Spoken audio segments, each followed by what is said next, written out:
Hello and welcome to DFS Coach Talk. It is Sunday, May 29th. I am Joe Sarvati, affectionately known as Coach, and I am here to go over an awesome 4-game NBA playoff slate for this Sunday, which is today. And we're ready to get after it, and it's going to be another full day of NBA action. We've got that first game at 1 p.m. Eastern, 12 o'clock here in Dallas. So it's going to be an early NBA start. So I'm trying to get this podcast out a little bit earlier than normal, and also going to try to keep it a little bit more brief if I can. Still going to hit on all the important stuff and just give everybody a chance to try to catch it prior to the start of the games at 1 p.m. Eastern. So appreciate you tuning in. Thank you to our listeners and our members that check us out every day. Really appreciate your loyalty and all the positive comments, all that stuff we don't mention very often, but it's all greatly appreciated. So again, thank you for that. And we want to dive right into this slate, get after it, and get some more winners. We had a solid day today, lots of cashes. Big shout out to our members, core members that jumped on our weekly call that we had this morning. We do that every week at 11 a.m. actually, and great conversation. I mean, we always really uncover a lot of important details and things that we can all use and grow and learn and get better. So we'd love to have you join us and jump in that meeting with us every week. It's good stuff. But we had some solid winners today. Really proud of my after hours 2-game slate. I've been trying to bust 300 on a 2-gamer for a bit here, and 302.5 was the number today, this evening with those 2 games. So that got a lot of our folks in the money. And also big shout out to Josh Crash Davis, who's been on fire with baseball. Another bunch of winners today with multiple lineups, and also Tyler jumped in there and did a good job. And then we had a surprise Andrew Hansen sighting on a Saturday, and he jumped in there with the late showdown slate and smashed that in that late Utah-Memphis game. So nice job, great teamwork from our whole Coach Talk staff, and it was a fun day. So we're looking to follow it up with even a bigger day. I think I called today Stupendous, Sensational, Stack It Up Sunday, something like that. I try to come up with something really bizarre that catches people's attention. People probably look at it each day of our members and say, what is he talking about? But hey, you know what? You got to have fun with stuff. That's all I could say. But all right, let's no further ado. We got a short clock today, so we're getting after it so we don't run out of time. First game, 1 p.m. Eastern. It is, by the way, all 4 of these games are 2-1. So how intense is that for 4 games? There's no sweeps with any of these groups. But it's Atlanta who's leading the series 2-1, hosting the New York Knicks. And that is the 1 o'clock game. As far as Knicks and Hawks, we don't have anybody on the major injury list.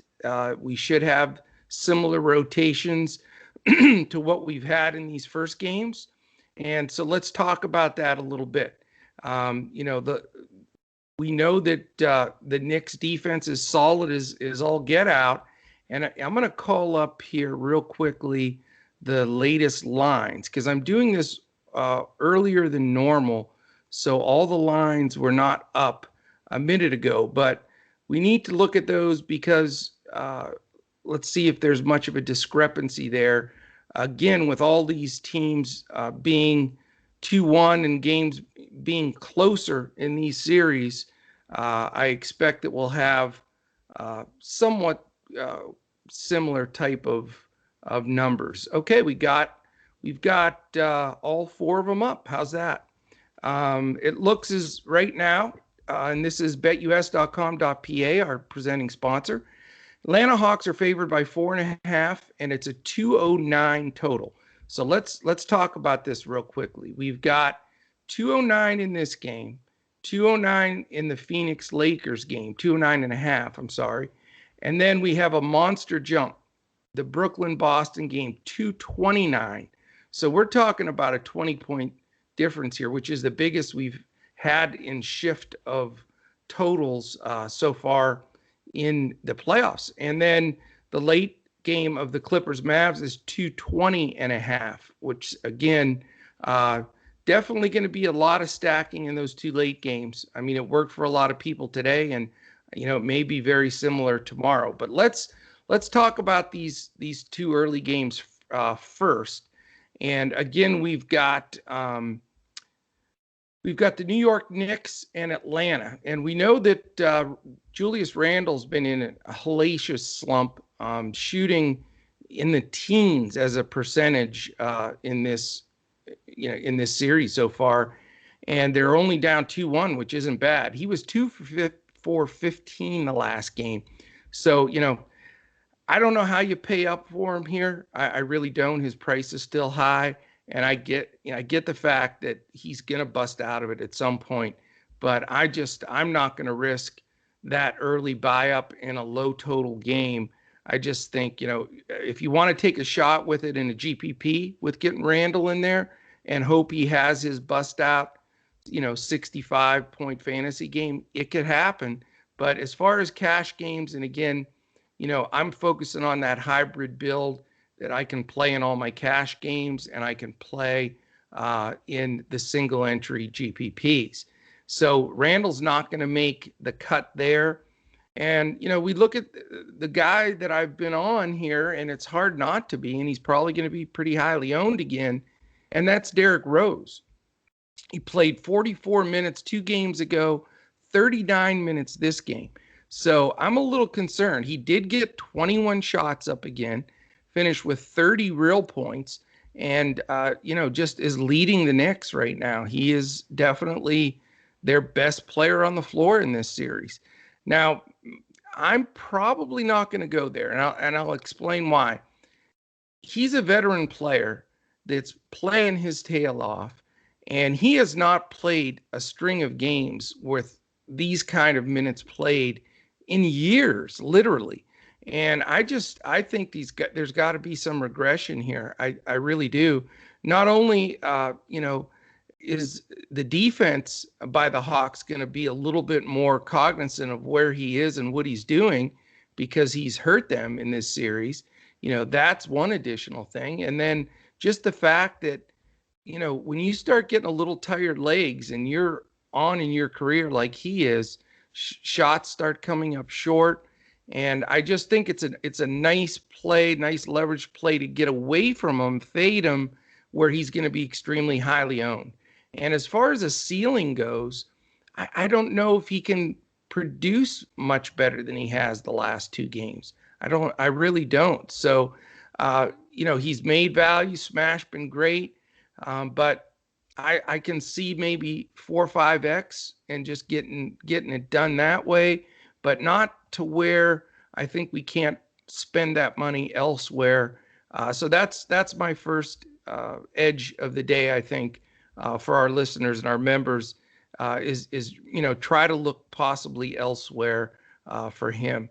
Other than that, Reggie Bullock, another huge amount of minutes, 39 minutes.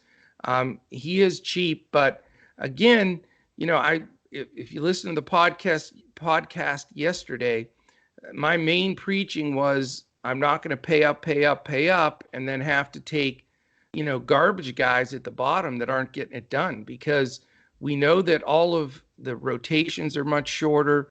The bench minutes are very minimal, and it's very hard to hit, those guys coming off the bench that are going to really contribute.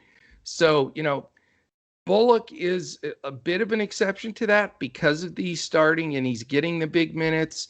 He only took 8 shots last game. But, he gets some steals and some rebounds. I think, as a possible value, you can talk about Bullock here as a possibility, as well as Alec Burks. I was surprised he only got 22 minutes and 48 seconds the last game. I think they need his closing skills and his shooting skills. So he's still in play for me.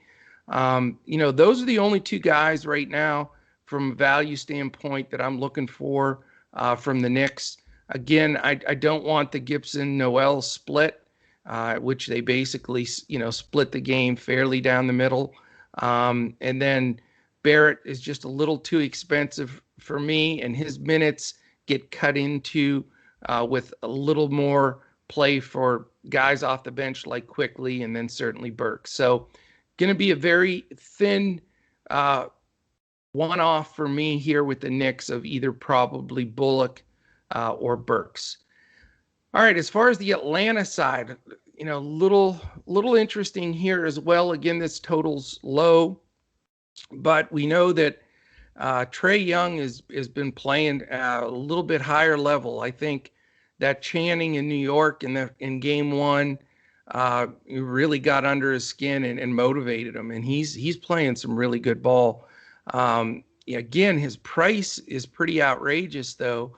He did get 19 shots up the last game in 37 minutes. I understand the play; it's a possibility. If you want to go there, but not going to be my first stop. I think the Knicks defense, they know they have to tighten up. They know they need this game down 2-1, and so probably going to fade him. Bogdanovich, he had a decent game the last time. His price is to the point now where it's pretty difficult for him to smash. He did play 39 minutes, so he's getting the opportunity, but he only got 12 shots up, had some decent ancillary stats, but the commitment to his salary is a little bit difficult in a game with a 209.5 total. So outside chance, but not looking like I'm going to go that direction. Capella, too expensive, only 8 shots, decent minutes. John Collins can't trust either. The guy that I'm going to continue to focus on and is DeAndre Hunter. His price is still great. He's all the way up to 35 minutes. He gets steals. He gets some rebounds. He only got 11 shots up, but that's, he's only been back a couple of games. I think at his price, he's really a nice possibility here. Bench guys, Herter only got 19, Gallo 23, but, he's hit or miss if he's not hitting his threes. So not much coverage for me in this first game. Probably a Hunter on this side, and then one of the value guys for the Knicks. But just don't see the right formula here with some of these big guns coming up later to really expend a lot of your salary in this first game. All right, we're going on to game 2, and this game will be played at 3:30 Eastern. The Lakers have a 2-1 lead. It's in LA. Huge game for Phoenix. Obviously, don't want to go down 3-1. And this one should be a really competitive game. Last time out, as far as Phoenix, the big news here we got to discuss first. Chris Paul is questionable. That shoulder's obviously bothering him a lot. It's not like some of these other probable and questionable things that are a bunch of baloney, but I think Paul's a serious situation here. Questionable. I'm not going to touch him with a 10-foot pole, but what I am going to do is watch that news closely, because if he's out, which I think he's going to try to play, but if he is limited, or they're going to just play him, in 25 minutes or something, it does make Cameron Payne a much stronger play, and it also makes Devin Booker a stronger play. So we need to follow that news prior to the game. You can certainly, join us at DFS Coach Talk by going to dfscoachtalk.com, jump in our Discord. We'll be chattering about that all morning up until game time to see exactly what the inside info is on that particular situation. It is important, and it is the key to this game. As far as any other Suns, they should be good. The one concern with the Lakers is KCP. He did get hurt, and it was, pretty serious injury to the point where, he really had to go to the locker room and get checked out. And I'm not sure he plays. If he does, he may be limited. So that's another guy that we're going to, really steer from. It could create some extra minutes for a few of the other guys. Maybe a Kuzma gets a few more minutes, or a Caruso. So we need to see what that news is going to be as well, because he's been getting high 20s to 30 minutes a game, and that if he's going to be out, it's going to have to be taken up by some of these bench guys more than likely. And so those two pieces of news will help develop some of the slate here for sure. Let's just consider both of them in for right now for this discussion. Couple of guys you can look at. Real disappointing game from Mikal Bridges last time out. Only took 5 shots. Didn't get many ancillary stats either for 34 minutes. Not probably going to go back to that well again. Jay Crowder definitely, did not produce as he did in the first 2 games of the series. Only 2 for 9, but he did get 31 minutes. DeAndre Ayton has continued to be terrific. I have to say, I am not an Ayton guy at all. I'd never roster him. I don't trust him.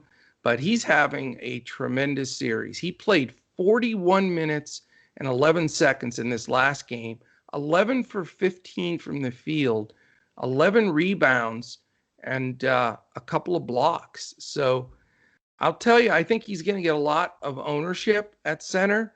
I'm not going to go there, though. I know as soon as I do, he's going to have a regression game. I really don't trust him. And the Lakers front line is terrific defensively. So not sure why Ayton has been smashing so much.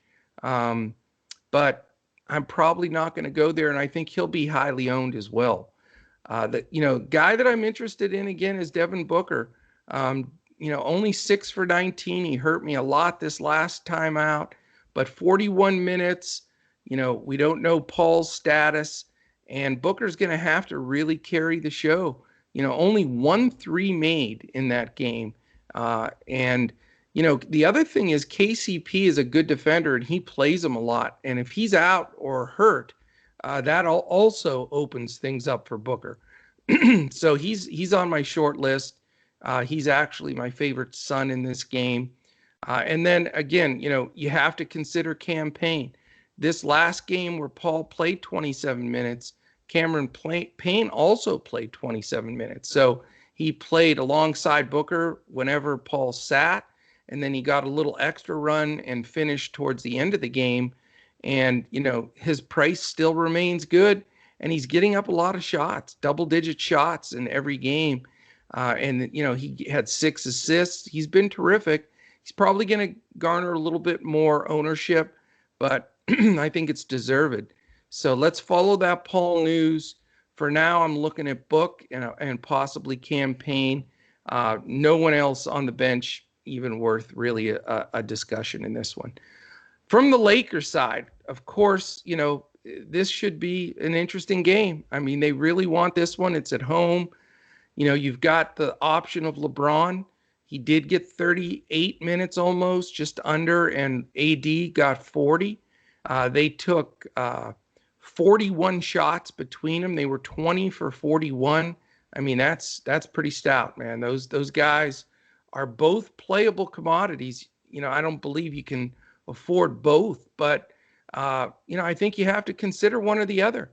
They're definitely going to go after this one hard, and they want to go up 3-1 before they have to go back to Phoenix. So, definitely a consideration. I would actually, in this game, lean a little bit more to LeBron than AD, but just slightly. And going to keep an eye on the news for this one as well. Drummond, 20 minutes, lots of splits of guys, Caruso, 20, Matthews, 18, Gasol, 17. The amazing thing is Montrezl Harrell has not gotten in, which is really bizarre to me, but it is what it is. So those bench guys, I'm not going to go there unless Pope is ruled out. At that point, if he's ruled out, then we can start looking at a few guys here. Kuzman's just been awful. I mean, 2 for 12 this last game. I don't have the courage to roster him, and there's no way Wesley Matthews or Ben McLemore. I'm just not doing it. So really, for me, Schroeder again. He's been getting higher and higher salary wise, which he's been good, really good. 33 minutes though. He can lay eggs too. So not as crazy about him in this game. It's really more than likely going to be a buy up for either LeBron or AD, right now leaning to LeBron. And that's probably it. Again, one off from pretty much these early games is the most I'm going to go. I think you really have to focus more on the late 2 games. A lot more DFS points available there. But I don't think you have to just flat out fade these 2 early games. There are some diamonds in the rough here in both of them. So hopefully we're going to pluck those out and get those done. All right. Real quickly before we go to game 3, and I'll keep this brief today, we'd love to have you as a member at Coach Talk. We have a phenomenal community. You can sign up at dfscoachtalk.com. There is as little as a 3-day membership for $10, which we have a lot of people try us out with that, and then they extend to longer memberships, and you're certainly welcome to do that. That is an option on there. We also have an NBA playoff special package, which is a 2-month membership for $111. It is greatly reduced to our regular rates. And you don't just get the NBA playoffs. You get everything that we offer. All of the NBA contests, lineups, all of the content, like I said, and podcast, etc. And then on top of that, you get baseball, which we've been red hot with in that side of the Coach Talk world, and our golf, which has been extremely competitive here. I've got a bet on Jordan Spieth, even though he was chalky to win it, and I'm hoping he can pull it out. But anyway, so we'd love to have you. Either of those memberships, check us out, jump in, and you can look right on our website to get all of that information. If you have any questions, you can always tweet us. We're all at DFS Coach Talk, our whole team. You can reach Andrew at Language Olympic, and I am at JoeSarvadi. If you're watching this on YouTube, this is my one big ask every podcast. We're getting close to a major goal that we had set for ourselves for subscribers on YouTube. So take a second, hit the thumbs up, hit the subscribe button, and click the little alert button up in the corner so you know when any of our podcasts post. If you're listening to this on audio, we're everywhere podcasts can be heard: Spotify, Google Podcasts, Stitcher, Podbean, iHeart. We're everywhere. And take a second if you can on any of those outlets. Hit the 5 stars, a quick couple of words, about our pod or what you think about it. We really appreciate that. And our man Joe Stanton goes through that once a month, and we pull a random winner from anybody that has given us the 5 stars and comment for a free week membership. So we would love that as well.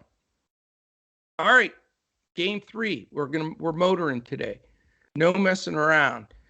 It's 2-1 Brooklyn. Boston pulled themselves out of the ashes. Everybody counted them out and dead. And Mr. Tatum with his 50-burger, real 50-burger, again, pulled out that game. They've got another home game against Brooklyn. And you know what? I don't think I said the spread on the Phoenix Lakers game, if I'm not mistaken. So let me go back and mention that. The Lakers are 6.5-point favorites. Like I mentioned, the 209.5, but that is something else to notice, 6.5 there.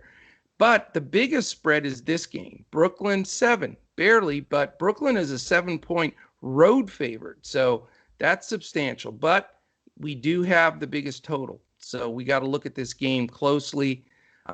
definitely have to have some exposure here. There's no question about it. It's an over-under of 229, and a couple of pieces of information in this game.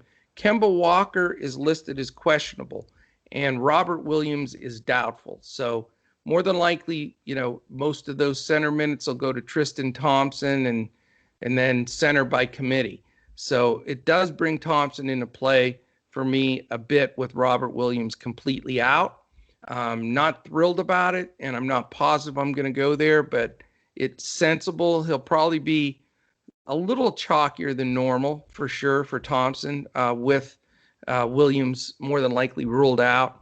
If I think Kemba's going to play, I'd be very surprised if he didn't. I mean, they need this game desperately. They can't go down 3-1 and then go back to Brooklyn. So I think Kemba plays, but the bottom line is it's been incredible what Tatum has been doing. And, you don't have to overthink it. It was like when Westbrook was on that stretch of games where he was just 30, 40 real points, triple doubles, 7-8 games in a row. I mean, I feel the same way about Tatum. Brooklyn has not proven that they can guard him. They've tried different people on him. Durant's done okay, but Brown and different people they try to put on him just can't stop him at all. And I just don't see why you have to overthink it. I mean, Tatum, I'm going to plug him in as one of my, pay up guys.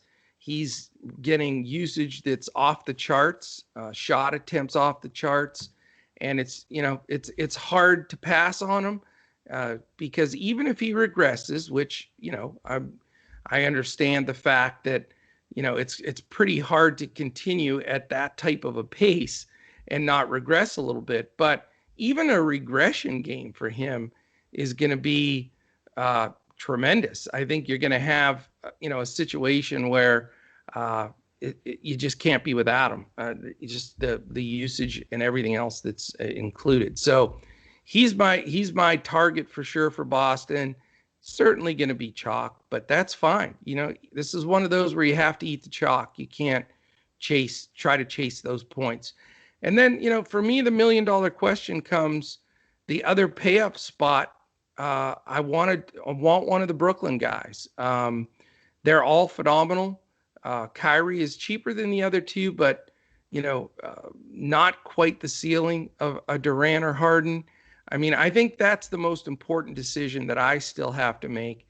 I'm going to have Durant or Harden in correlation with Tatum. I just think it's the smart way to go for cash games, single entries.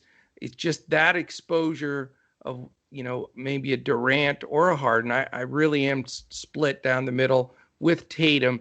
You have those pay up guys in the game that should have probably the highest total.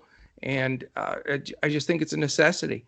Now, as far as the secondary guys for both teams, I'm just not real comfortable with anybody. I don't want to, draw straws here and try to, get a guy to, outperform where he's at. Kemba, if he plays, I'm sure he's not going to get 40 minutes. He's questionable because, he really can't get the extended minutes. So at his price, I just don't think that's a great play. A lot of people will go Marcus Smart, and deservedly so. He plays his ass off every game, but his price is now a little tough to swallow. And so that makes it difficult. You can look at this game and say, will it blow out? That was a lot of people faded this game last go around because it looked like Brooklyn was just going to sweep the Celtics and it was over. But Boston showed some life. Can they do that again in this game? I don't know. I'm not completely convinced of that. So I'm not stacking this game. I do think, though, if it blows out in the second half, which I think Brooklyn's going to win this game by double digits. I really do. But sorry, Andrew, I hate to say that. I know you're a big Celts guy. But I think that if they do, it's going to be Harden or Durant smashing it, or both of them to get him to that point. And I don't think they pull a plug on Tatum, I think they let him keep going, even if it's a pretty big number, because they have zero chance. It's like giving up the game completely if they pull them out, and they don't want to go down 3-1. So I think playing the two studs in this game are safer. But if you go to the secondary guys, those are the guys that will get squeezed if it does get to a higher number of a blowout type status. You'll start seeing some of the other bench guys get in there, the Tyler Johnsons and all that. So I'm not even going to chase after a Smart or even an Irving in this situation. I think that this last game has enough to fill in the rest of it. So as you can see, for me, strategy-wise, those first two games, a couple of one-offs, being very particular, having some good salary exposure and some guys that can get some big numbers in this game. And then let's pivot to this last game. Obviously, Dirk and everybody here, we're going to be watching, rooting for the Mavericks. But, what's going to happen in this game? Luka's listed as questionable. And I think that's a bunch of, horse manure. Let's say it that way. He's going to play. He's got a sore neck. I got a sore neck, dude. Get out there and play. I mean, come on. This is ridiculous. I mean, it's 2-1. There's no way the Mavs can afford to lose 2 at home. If they lose this game tomorrow, it's going to be very, very tough to try to win this series, not after going up 2-0. So this game is immensely important. Luka's going to play. And I don't think he's going to have any restrictions. And if you don't watch the Mavericks a whole lot, I mean, obviously, as you know, I'm a big Mavs fan. We watch pretty much every minute of every Mavs game. Luka has a bit, and I don't mean this in a negative way for any soccer people out there. I respect those guys tremendously. But we've all seen the European soccer games where the guy gets nicked by an elbow and he goes down and it's like his leg needs to be amputated and he's got a concussion that he's never going to recover from.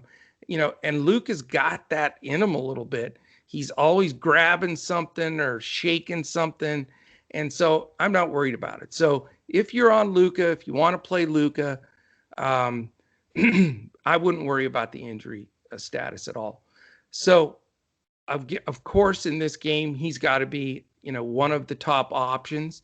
I am a little concerned, though, as our members know, I was posting a lot in Discord. What happened through the first two games and the first quarter of this last game when the Mavericks were up 30-11. For some reason, Tyronn Lue was playing man on him, and they had Zubats in there. And all the Mavs did, very simply, I mean, it's like basketball 101. Whoever Zubats' man was guarding, he went and set a pick for Luka. They'd switch, and it was one-on-one Luka on Zubats, and he went ballistic for 2 games and a quarter. They did adjust that. It played Zubats off the floor for a good portion of it, brought Batum in at center, and that created a little bit more difficulty for Luka. Not that he wasn't just absolutely smashing, but it wasn't the easy, uncontested buckets to the hoop or step back threes. With George guarding him, a little Kawhi, and then that switch coming where they had a Batum or whomever it was switching on him, at least it slowed him down a little bit. So I am a little concerned, not with the injuries piece of it, but the defensive side for the Clippers, that we could get just a little bit of